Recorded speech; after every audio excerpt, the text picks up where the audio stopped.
Hello friends, जय हिंद।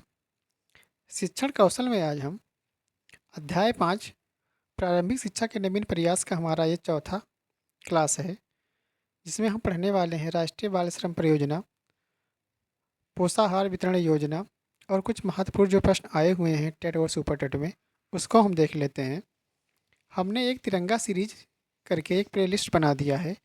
वहाँ इसके पहले की जितने भी वीडियो हैं अपलोड कर दिया गया है। आप जाके वहाँ देख सकते हैं।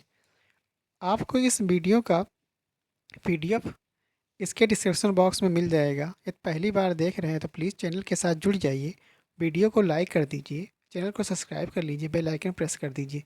चलिए स्टार्ट करते हैं अपना चौथा क्लास। जो चौथा क्लास हमारा है राष्ट्रीय बाल श्रम परियोजना, इसमें हम देख लेते हैं क्या क्या परियोजनाएँ थी हमारे राष्ट्रीय बाल श्रम के लिए। इसके पहले का वीडियो आप नहीं देखें तो प्लीज़ जाके देख लीजिए। ये हमारा पीडीएफ है, आपको पीडीएफ प्रोवाइड करवा दिया जाएगा। इस वीडियो के डिस्क्रिप्शन बॉक्स में आपको एक टेलीग्राम का लिंक दिया जाएगा, वहाँ से आप पीडीएफ डाउनलोड कर सकते हैं। ये हमारा पीडीएफ है, अच्छा पीडीएफ है, काफ़ी चित्रात्मक पीडीएफ बनाया गया है आप लोगों के लिए। कोशिश यही है कि आप लोगों के लिए 10 नंबर का जो आता है यहाँ से कवर हो जाएगा। कुछ महत्वपूर्ण क्वेश्चन भी दिए हुए हैं, जैसा आप देख रहे होंगे स्क्रीन पर। ये हमारा पीडीएफ है। चलिए आज का टॉपिक हम स्टार्ट कर दें कि हमारा 5वां अध्याय है। 5वें अध्याय का हमारा यह चौथा क्लास है। आपने पिछली क्लासों में पढ़ा होगा कोठारी आयोग, हंटर आयोग, राष्ट्रीय बेसिक शिक्षा और उत्तर प्रदेश की जो परियोजना थी एसओपीटी था। इस सब के बारे में आपने जानकारी रख लिया होगा। आशा करता हूँ वीडियो अच्छा लग रहा होगा आपको। चलिए देख लेते हैं आज का क्लास। राष्ट्रीय बाल श्रम परियोजना, नवी पंचायती योजना जो हमारी आई थी पंचवर्षीय योजना, उसमें बताया गया था बाल श्रम परियोजना को लेकर। नवी पंचवर्षीय योजना हमारी 1997 से लेकर 2002 के बीच में बाल श्रम परियोजना संचालित की गई थी। इस परियोजना का मुख्य लक्ष्य बाल श्रमिकों को पुनर्निवास एवं बाल श्रम समस्या को पूर्ण रूप से उन्मूलन करना। 10वीं पंचवर्षीय योजना में बताया गया राष्ट्रीय बाल श्रम परियोजना को आगे बढ़ाने की का निर्णय हुआ, जिसके अंतर्गत निम्नवत प्रयास किए गए थे, जो इस प्रकार हैं। सर्व शिक्षा अभियान के अंतर्गत 5 से लेकर 9 वर्ष के सभी बच्चों को प्राथमिक विद्यालय में प्रवेश कराया जाए तथा उनको 9 से लेकर 14 वर्ष तक बाल श्रमिकों को विशेष विद्यालय में पढ़ाने के बाद शिक्षा के मुख्य धारा में जोड़ा जाए। यह हमारा उच्च प्राथमिक शिक्षा स्तर हेतु कार्यक्रम चलाए गए थे। हम देख लेते हैं कि पोषाहार वितरण योजना क्या था हमारा।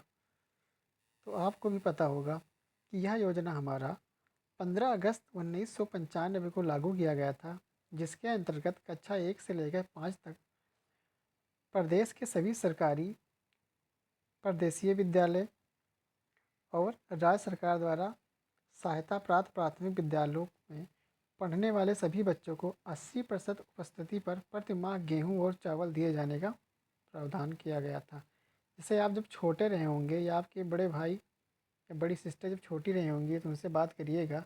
उन लोगों को प्राथमिक विद्यालय में जो पढ़ाई करते थे उनको गल्ला मिलता था। गल्ला इसी रूप में मिलता था कि आपका पोषाहार वितरण योजना के अंतर्गत 1995 में जो लाया गया था, उसी योजना के तहत उनको 3 किलो राशन मिलता था। इस योजना का मुख्य उद्देश्य था आर्थिक दृष्टि से कमजोर परिवार के बच्चों को पोषाहार तथा छात्रवृत्ति देकर शिक्षा के सार्वजनिकरण के लक्ष्य को पूरा करना था।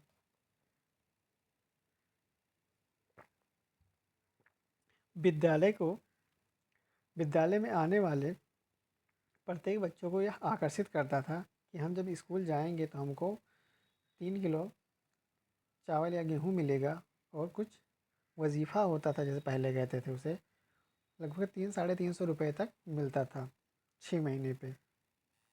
आर्थिक पिछड़ेपन की वजह से बच्चों का मन पढ़ाई में नहीं लगना, इस योजना के माध्यम से बच्चों को शिक्षा में रुचि पैदा करना था।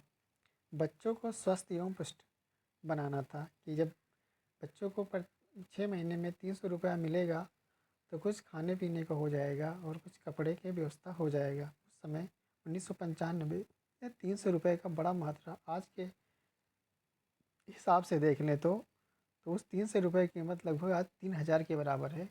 इतना उसका वैल्यू था उस समय। अब हम देख लेते हैं कोई परीक्षा में आए हुए महत्वपूर्ण प्रश्न हैं। 68,500 में और 69,000 में कुछ महत्वपूर्ण प्रश्न आए थे, उनको हम देख लेते हैं। शैक्षिक प्रक्रिया में महत्वपूर्ण स्थान होता था किसका? बालक का होता था। संपूर्ण प्रक्रिया का संचालन केंद्र मानकर किया जाता था। विद्यार्थी को केंद्र मानकर संपूर्ण प्रक्रिया का संचालन किया जाता था। आधुनिक शिक्षा को कहा जाता था बाल केंद्रित शिक्षा। शिक्षा के क्षेत्र में बाल केंद्रित शिक्षा को श्रीकृत करने का विचार किसका था? रूसों का था। प्रकृति की ओर लौटो यह नारा रूसों ने दिया था। बालक का अध्ययन करने के लिए मनोवैज्ञानिक विधियाँ थी। प्रेक्षण विधि, प्रयोग विधि, अंतर्निरीक्षण विधि और मनोविश्लेषणात्मक विधि था। भारतवर्ष में 100% साक्षरता प्राप्त करने हेतु कुछ कार्यक्रम चलाए गए थे। उनका नाम था साक्षरता आंदोलन। नई शिक्षा नीति का स्वरूप प्रस्तुत किया था 1986 का जो एनसीएफ आया हुआ था, राष्ट्रीय शिक्षा नीति, उसमें बताया गया था। प्रारंभिक शिक्षा को नवीन प्रयास में किसके माध्यम से जोड़ा गया? तो नई शिक्षा नीति के माध्यम से। नई शिक्षा नीति से प्रोग्राम ऑफ एक्शन की घोषणा 1986 में किया था। जिला शिक्षण एवं प्रशिक्षण संस्थान, जिसे डायट कहते हैं, इसकी स्थापना नई शिक्षा नीति के प्रस्ताव पर किया गया था। जिला शिक्षा प्रशिक्षण संस्थान का मुख्य कार्य था प्रारंभिक विद्यालयों के शिक्षकों की योग्यता में सुधार करना। प्राथमिक विद्यालय के शिक्षकों के प्रशिक्षण का व्यवस्था की जाती थी, डाइट पर किया जाता था। जिला शिक्षा परिषद की शाखा के रूप में कार्यकर्ता कौन है? डाइट करता है। विद्यालय कार्यक्रम का संचालन होता है डाइट पे होता है, जहाँ से आप लोगों ने बीटीसी किया होगा, गवर्नमेंट कॉलेज जो होता है। गैर औपचारिक कार्यक्रम का संचालन करता है और डाइट पर होता है। प्रारंभिक शिक्षा संबंधी परियोजनाएं संचालित करता है कौन? डाइट के माध्यम से। ऑपरेशन ब्लैक बोर्ड का प्रारंभ कब हुआ था? तो 1987 में हुआ था। ऑपरेशन ब्लैक बोर्ड का प्रयास था नई शिक्षा द्वारा नीति 1986, मतलब कहते हुए राष्ट्रीय शिक्षा नीति 1986 में। ऑपरेशन ब्लैक बोर्ड संबंधित था प्राथमिक शिक्षा से। अब हम देख लें राष्ट्रीय साक्षरता मिशन प्रारंभ कब हुआ था? तो 1988 में। जिला प्रारंभिक शिक्षा कार्यक्रम प्रारंभ हुआ 1994 में। अनिवार्य एवं सार्वजनिक शिक्षा की दिशा में महत्वपूर्ण कार्यक्रम कौन सा था? जिला प्रारंभिक शिक्षा कार्यक्रम डीपीईपी। डीपीईपी का संचालन होता है किसके द्वारा? केंद्र सरकार के द्वारा। प्राथमिक शिक्षा का सार्वभौमिकरण के लक्ष्य को प्राप्त करने का कार्यक्रम कौन था? जिला प्रारंभिक शिक्षा कार्यक्रम।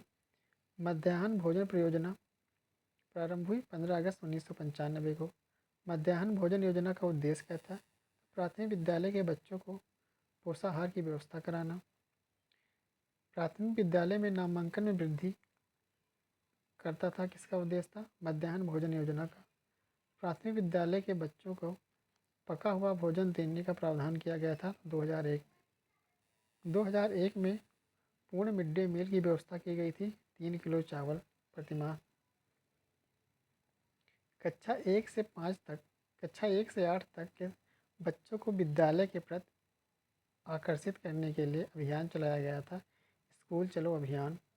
स्कूल चलो अभियान का प्रारंभ कब हुआ था? तो 1996 हुआ था। ये हमारा था आज का लेक्चर। आशा करता हूँ यह वीडियो आपको पसंद आया होगा। प्लीज़ चैनल के साथ जुड़ जाइए, वीडियो को लाइक कर दीजिए, चैनल को सब्सक्राइब कर लीजिए, बेल आइकन प्रेस कर दीजिए